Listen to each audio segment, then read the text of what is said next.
Match number 3లో CSK ఓడిపోయిన తర్వాత అందరేమంటున్నారంటే చాలా టీమ్స్ కి బౌలింగ్ మాత్రమే లేదు, సిఎస్కే కి బ్యాటింగ్ కూడా లేదు, అలాగే ఫీల్డింగ్ కూడా సరిగ్గా చేసేవాళ్ళు లేరు అంటున్నారు. సిఎస్కే ఘోరంగా ఓడిపోయింది, ఇక సిఎస్కే క్వాలిఫై కూడా కాదు అని కూడా చాలా మంది క్వశ్చన్ చేస్తున్నారు అనమాట సిఎస్కే ని. సో వాళ్ళందరూ కూడా నేను ఈ వీడియో ద్వారా ఆన్సర్ ఇస్తాను. సో మ్యాచ్ రివ్యూ గురించి, RR versus CSK match review గురించి మనం మాట్లాడుకోవే ముందు ఈ పాయింట్ గురించి మనం మాట్లాడుకోవాలి. మీరు ఫస్ట్ మ్యాచ్ చిన్నస్వామిలో జరిగిన మ్యాచ్ చూస్తుంటారు, ఎస్ఆర్ఎచ్ వర్సెస్ ఆర్సీబీ. అలాగే వాన్ఖేడేలో జరిగిన కేకేఆర్ వర్సెస్ ముంబై మ్యాచ్ కూడా చూస్తుంటారు. ఆ రెండు వికెట్స్ వచ్చేసి ఫుల్ బ్యాటింగ్ ట్రాక్స్. నిన్న జరిగిన మ్యాచ్ వచ్చేసి అస్సాంలోని గౌహతి వేదికగా మ్యాచ్ జరిగింది. ఆ గ్రౌండ్ వచ్చేసి బౌలింగ్ ట్రాక్, స్లో వికెట్. అందులో నిన్న వర్షం పడే ఛాన్స్ ఉండడం వల్ల ఆ కవర్స్ కప్పు ఉన్నారు. ఆల్మోస్ట్ 6 to 7 hours ఇంకా ఎక్కువ టైమే కవర్స్ కప్పబడినాయి. అప్పుడు ఇనిషియల్ గా బౌలర్ ఎవరైతే వేస్తారో వాళ్ళకి అద్భుతమైన లైన్ అండ్ లెంత్ కానీ హిట్ చేస్తే, test match line and length వేస్తే బ్యాట్స్మెన్స్ ఆడడం కష్టం అవుతుంది. అఫ్ కోర్స్ నిన్న బ్రెవిస్ లేడు, ఎంఎస్ ధోని కూడా లేడు, సిఎస్కే అటాకింగ్ ఇంటెంట్ ఆడారు. మీకు ఒక విషయం చెప్పనా, యావరేజ్ స్కోర్ ఎంతో తెలుసా?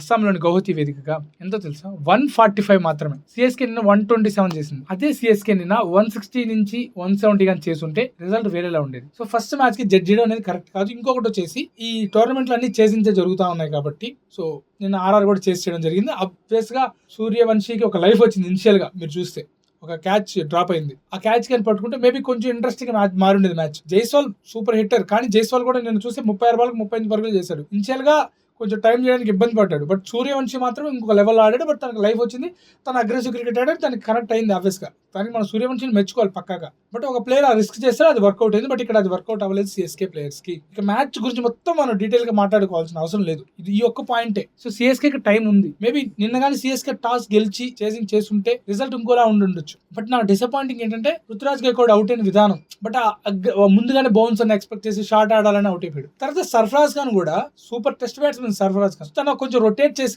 ఉంటే బెటర్ గా ఉండేది. తను కూడా ఇంటెన్షన్ గా క్లియర్ చేస్తా ఉన్నాడు, ఆడుతా ఉన్నాడు. అదే ప్రయత్నంలో అవుట్ అయిపోయాడు. శివం దుబే కూడా, నాకు ఎందుకు శివం దుబే యుగోకి వెళ్ళినప్పుడు ఫస్ట్ బాల్ జడేజా 6 కొట్టిన తర్వాత రెండో బాల్ కట్ షాట్ ఆడాడు, బీటన్ అయ్యాడు. తర్వాత మళ్ళీ షార్ట్ కి వెళ్ళి అవుట్ అయిపోయాడు. బ్యాట్ ఫేస్ ఓపెన్ అయిపోయింది, బ్యాట్ తిరిగిపోయింది, అవుట్ అయిపోయాడు. బట్ శివం దుబే కాస్త కానీ సెటిల్ అయి ఉంటే మేబీ లాస్ట్ లో జేమీ ఓటన్ ఆడటంతోనే 127 వచ్చింది. ఇన్ కేస్ శివం దుబే అంటే 145 150 వచ్చింది. 150 మంచి స్కోర్ అయ్యి ఉండేది ఎప్పుడు సూర్యవంశీ క్యాచ్ పట్టుంటే.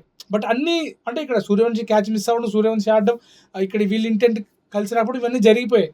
ఆబ్వియస్గా జడేజాకి తెలుసు సిఎస్కేకి ఎలా వేయాలి ఆ ప్లేయర్స్ కి. బట్ జడేజా సెలబ్రేషన్ కూడా కొంతమంది ఇలా అన్నాడని కొంచెం మంది అంటున్నారు. కానీ బట్ క్రికెట్ లో అదేం లేదు, ఆపోజిషన్ లో ఎవరన్నా ఆ ప్లేయర్ అవుట్ చేయాలని చూస్తారు, ఆ సెలబ్రేషన్ చేసుకుంటారు. బట్ తర్వాత సిఎస్కే తర్వాత జడేజా ఎమోషనల్ కూడా అయ్యాడు. ఇది క్రికెట్ లో క్వైట్ కామన్, ఎవరైనా అదే చేస్తారు. ప్యాకెట్ తమ్ముడే అంటారు కదా, మన తెలుగులో అందరం క్యాజువల్ గా ఒక డైలాగ్ అనుకుంటాం కదా. నేను మా బ్రదర్ అటాక్ చేసి ఆడతాం, తర్వాత అయిపోయాక అంతే. క్రికెట్ అలానే ఉంటది. సిఎస్కే ఆడుతున్నాడు జడేజా, ఇందులో వచ్చి మళ్ళీ సిఎస్కే ఫుల్ టాస్ వేస్తాడు ఏంటి, తన బౌలింగ్ తను వేస్తాడు అంతే. ఇంకా రివ్యూ అంటే సిఎస్కే ఇలా అంటున్నారు. ఇక టాస్ క్రూషియల్ ఫ్యాక్టర్ అయింది. రియాన్ పరాగ్ కెప్టెన్సీ కూడా బెటర్ అనిపిస్తుంది. ఎందుకంటే రియాన్ పరాగ్ కెప్టెన్సీ కాదు, సంగర్కర మాస్టర్ మైండ్. ఒక రైట్ ఆర్మ్ ఫాస్ట్ బౌలర్, ఇంకొక left arm fast bowler. Ravi Bishnoi, Jadeja perfect combination. Sandeep Sharma death bowling perfect గా ఉంది. వీళ్ళ సెటప్ అంతా నాకు నచ్చింది. నెంబర్ 3లో ధ్రువ్ జురేల్ పంపించారు. సీజన్ మొత్తం అలానే పంపిస్తారా లేక రియాన్ పరాగ్ నెంబర్ 4 వస్తారని చూడాలి మనం. శామ్ కరణ్ కానీ ఈ లైనప్ లో నుండి ఇంకా స్ట్రాంగ్ గా ఉండేది ఆర్ఆర్. బట్ చూడాలి, ఏవైతే ఈ 3 టీంలు గెలిచే ఆర్ఆర్, ఎంఐ, ఆర్సీబీ, వీళ్ళు ఫస్ట్ బ్యాటింగ్ చేస్తే కూడా గెలవగలరా అనే పాయింట్ చూడాలి. సిఎస్కే, ఎస్ఆర్హెచ్, కేకేఆర్ ఓడిపోయాయి కదా, ఈ 3 టీమ్స్ చేసింగ్ చేసినప్పుడు ఎలా ఉండబోతుంది అనేది మ్యాటర్ కాబోతుంది. ఇన్ఫాక్ట్ అంతే. రివ్యూ గురించి మనం డీటెయిల్ గా మనం ల్యాక్ చేసుకుని మాట్లాడాల్సిన జస్ట్ ఏదైతే CSK support point, RR support point మనం మాట్లాడుకుంటే. బట్ సూర్యవంశీ మటుకు వేరే లెవెల్. ఆ క్యాచ్ వచ్చిన తర్వాత కొంత టైం తీసుకుంటాడే మనకి సూర్యవంశీ, తన ఇంటెంట్ అంతే. మేబీ ఈ సీజన్ లో సూర్యవంశీ పెద్ద ఇన్నింగ్స్ ఆడతాడో లేదు తెలియదు, కానీ ఫస్ట్ 2-3 ఓవర్లోనే తను ఒక ఇంపాక్ట్ చూపి వెళ్ళిపోతుంటాడు. మేబీ పవర్ ప్లే లో అవుట్ అవుతాడు, పవర్ ప్లే లో 50 కూడా వెళ్ళిపోతాడు సూర్యవంశీ. ఎందుకంటే బిగ్ ఇన్నింగ్స్ కన్వర్ట్ చేయలేడు. మేబీ ఆ 50 రన్స్ తక్కువ బాల్ కూడా వెళ్ళిపోతాడు, ఎందుకంటే ఖచ్చితంగా ఆ రిస్క్ ఫ్యాక్టర్ ఉంటుంది కాబట్టి. మేబీ తను ఇంటెంట్ ఆడి 2-3 మ్యాచ్లు అవుట్ అయిన తర్వాత కూడా సీజన్ 1 అంటారు, మనమే కామెంట్ చేస్తాం. అలాంటివి వద్దనమాట. సో ఆ రిస్క్ తీసుకున్నప్పుడు ఉంటాయి. ఐ హోప్ మీకు పాయింట్ అర్థమైంటుంది అనుకుంటున్నా. Already Punjab versus GT match review కూడా మన ఛానల్లో ఉంది, సో చెక్ చేయండి. సో ఫ్యాన్ ఛానల్ని సబ్స్క్రైబ్ చేసి పెట్టుకోండి, వీడియో లైక్ చేయండి. మరొక మంచి వీడియోతో మీ ముందుకు వస్తాను. అంతవరకు థ్యాంక్స్, బై.